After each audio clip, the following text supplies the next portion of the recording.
Aku nggak sudi, Mas. Aku nggak mau kamu sentuh saat kamu baru saja mengumpuli wanita lain. Bentak Gaby dengan mata berkaca-kaca. Sialan kamu. Mulai berulah kamu. Sudah mulai mengeluarkan taringmu. Bukannya mundur, Robi justru semakin merangsek. Dia mulai mengungkung tubuh sang istri yang gemetar. Sisi hatinya sebagai seorang suami merasa direndahkan. Pergi, Mas. Kamu boleh bermain wanita di luar sana. Tapi aku nggak mau lagi kamu sentuh. Teriak Gaby marah. Sret. Tanpa menunggu lama, Robi segera saja merobek baju yang dipakai sang istri dan melemparnya sembarang tempat. Tentu saja sangat mudah baginya melakukan itu karena gaun tidur itu berbahan satin yang tipis. Sudah pasti tidak butuh kekuatan khusus untuk mengenyahkannya. Mas, jangan. Aku mohon. Gaby mulai menangis. Rasa marah, kesal, dan jijik berbaur jadi satu. Dia mencoba meronta-ronta saat Robi mulai melumat bibirnya. Bukan ciuman penuh cinta, tapi hanya sebatas ciuman nafsu dan amarah. Robi yang kesal atas penolakan istrinya, seakan ingin melampirkan amarahnya dengan menghajar sang istri. Gaby menolehkan kepalanya ke kanan dan ke kiri untuk melepaskan diri dari ciuman Robi. Tapi dia tidak akan mampu saat suaminya sudah gulung gairah dan amarah. Robi kini mulai menjamah dua bukit kembar Gaby yang sudah dia enyahkan pelindungnya. Pria tampan itu menyesap pucuknya yang berwarna merah muda bergantian. Tak ayal desahan akhirnya lolos dari bibir Gaby, dan itu membuat suaminya tersenyum puas. Dasar munafik, dia bilang tidak sudi aku sentuh, tapi nyatanya dia sendiri menikmatinya. Bukankah kamu juga menikmatinya, sayang? Makanya jangan sok suci. Malam ini akan aku beri hukuman yang berat untuk kamu. Akan aku buat kamu tidak bisa berjalan malam ini. Puas menikmati dua bukit kembar, sumber nutrisi dua anaknya Robi kini mulai melepaskan kain berbentuk segitiga yang berwarna hitam berenda. Senada dengan bra yang sudah dia lempar sejak tadi. Lembah surgawi sang istri terpampang nyata di depan matanya, membuat pusakanya semakin menegang dan ingin segera masuk ke dalam sana. Tanpa aba-aba, Robi mulai meletakkan pusakanya hingga masuk sempurna ke dalam lembah surgawi sang istri. Lembah yang hanya dia sendiri yang menikmatinya. Beda dengan lembah para wanita pemuas hasrat sementaranya, mereka tentu saja sudah dijamah oleh banyak pria. Apa Robi tidak takut jika suatu saat dia akan tertular penyakit yang dibawa wanita itu? Robi selalu memakai pengaman untuk mengantisipasi terjadinya hal-hal yang tidak dia inginkan. Gaby memekik tertahan saat merasakan pusaka Robi masuk dan memenuhi lembah surgawi miliknya. Rasanya hangat dan penuh. Sayang, milikmu selalu enak dan sempit. Itulah kenapa aku akan selalu pulang ke rumah ini. Hanya kamu satu-satunya istriku. Mereka hanya sebatas penghangat ranjangku. Gaby, Robi mendesah. Pria itu mulai menghujamkan pusakanya maju mundur dengan cukup cepat. Sementara mulutnya tak mau diam, terus saja menyasar setiap jengkel kulit tubuh Gaby, dari leher, jenjangnya, bibir hingga dua bukit kembarnya. Gaby hanya bisa menangis dan pasrah dengan perbuatan suaminya. Tak ada artinya lagi dia berontak, karena Robi yang sudah digulung gairah tak akan pernah melepaskan dirinya. Pria itu terus saja menghentak dan mencoba dengan berbagai macam posisi, dan pada akhirnya dia meledakkan bibit premiumnya di dalam rahim Gaby. Dengan posisi sang istri mengungging, sejak dulu dia sangat menyukai gaya bercinta seperti itu. Keduanya melenguh panjang. Saat tiba di puncak nirwana yang indah, Gaby merasa tubuhnya gemetar, sisa-sisa dari percintaan yang hanya dinikmati oleh suaminya itu. Dasar munafik, sergah Robi, dan dia segera mencabut pusakanya, kemudian masuk ke dalam kamar mandi. Gaby hanya bisa menangis.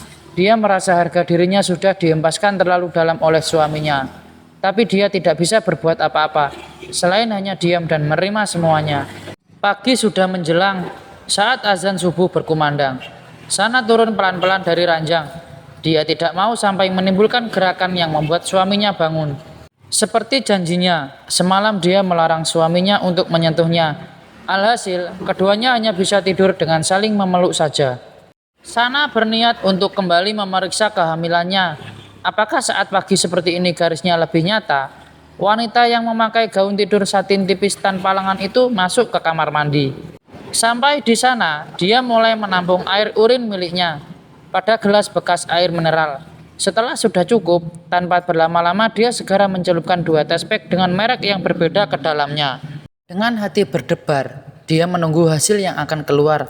Walau dia sudah tahu, jika pasti akan ada dua garis yang akan muncul, tetap saja dia berdebar. Kenapa aku jadi sehat lagi ya? Aku nggak lagi mual dan pusing seperti kemarin. Alhamdulillah, aku nggak harus di dalam kamar seharian. Begitu waktu yang dibutuhkan sudah terlewati, dia segera mengambil dua benda pipi itu dan melihat dua garis yang begitu nyata di sana. Dua benda pipi itu sama-sama menampakkan dua garis dan itu tandanya dia hamil. Mas, apa kamu nggak kerja? Tanya Sana saat melihat suaminya yang masih tampak lelap. Padahal sekarang sudah hampir jam 7 pagi. Tadi Agam sempat bangun untuk sholat subuh. Setelah itu, dia tidur lagi. Agam menggumam. Dia menatap sang istri dengan bingung. Sana sudah cantik dan segar, memakai dress motif floral yang menambahi nilai kecantikannya. Jam berapa ini? Sudah jam 7, Mas. Apa? Agam terduduk dengan kaget. Astaga, padahal dia harus ke toko pagi-pagi. Budi memang sudah bekerja lagi. Tapi beberapa minggu ke depan dia akan cuti beberapa lama karena dia akan melangsungkan pernikahan dengan Erna. Kenapa enggak kamu bangunkan aku sayang? Aku kasihan Mas, sepertinya kamu sangat lelah. Sini peluk dulu. Agam merentangkan kedua tangannya, menunggu sang istri masuk ke dalam pelukannya. Dasar manja, cebik Sana. Tak urung dia masuk juga ke dalam pelukan suaminya. Aroma maskulin bercampur keringat Agam membuat dia nyaman. Bak anak kucing yang lucu dia mengendus leher dan ketiak suaminya. Aromanya sangat candu dan Sana suka. Sayang, aku belum mandi, jangan dicium begitu. Aku malu. Agam tak nyaman, apalagi saat sadar sang istri sudah wangi, sepertinya dia sudah mandi. Enggak apa Mas, aku suka aroma kamu. Enggak usah mandi ya. Hah? Enggak mandi? Tapi aku mau pergi ke toko yang nanti anak-anak pada pingsan mencium bau badan aku ini. Agam sedikit protes. Bagaimana mungkin dia pergi keluar rumah tanpa mandi? Memang benar, dia naik mobil sendiri, tapi tetap saja tak akan nyaman. Kamu nggak mau menuruti keinginanku ini? Mata Sana berkaca-kaca. Aduh, mati aku. Agam menelan salivanya sendiri dengan kasar. Padahal dia sudah berjanji tidak akan menyakiti hati sang istri. Tapi tetap saja dia salah bicara tanpa sadar. Tapi sayang, Sana melepaskan pelukannya dan dia keluar dari kamar. Sepagi ini dia sudah kehilangan mood karena ulah suaminya. Apa Agam belum bangun San? Tanya Rahma saat melihat sang menantu keluar kamar sendiri. Tak tampak sosok sang putra. Baru saja bangun Ma, mungkin masih mandi. Sana memaksa untuk tersenyum. Tapi Rahma bisa tahu jika sang mengatakan sedang kesal. Oh, apa kamu sudah lapar? Sarapan saja dulu, biar Mama nanti bareng Agam. Enggak Ma, nunggu Mas Agam saja dulu. Sana mengempaskan bokongnya dengan agak kasar. Tapi sedetik kemudian dia sadar, jika dia lupa, saat ini sudah benih cintanya dengan Agam. Maafkan Mama ya nak, Sana mengusap perutnya pelan, tanpa setahu Rahma. Tak lama Agam muncul. Dia mengecup pipi sang istri tanpa peduli ada sang Mama di sana. Dia harus mencairkan kemarahan sang istri. Ayo kita sarapan dulu, titah Rahma. Dia segera mengambil nasi goreng pada piringnya, lalu mengambilkan untuk anak dan menantunya. Mas, ada yang ingin aku sampaikan sebelum sarapan. Sana berdebar. Dia memang ingin mengabarkan tentang kehamilannya saat sarapan. Ada apa sayang? Ada apa nak?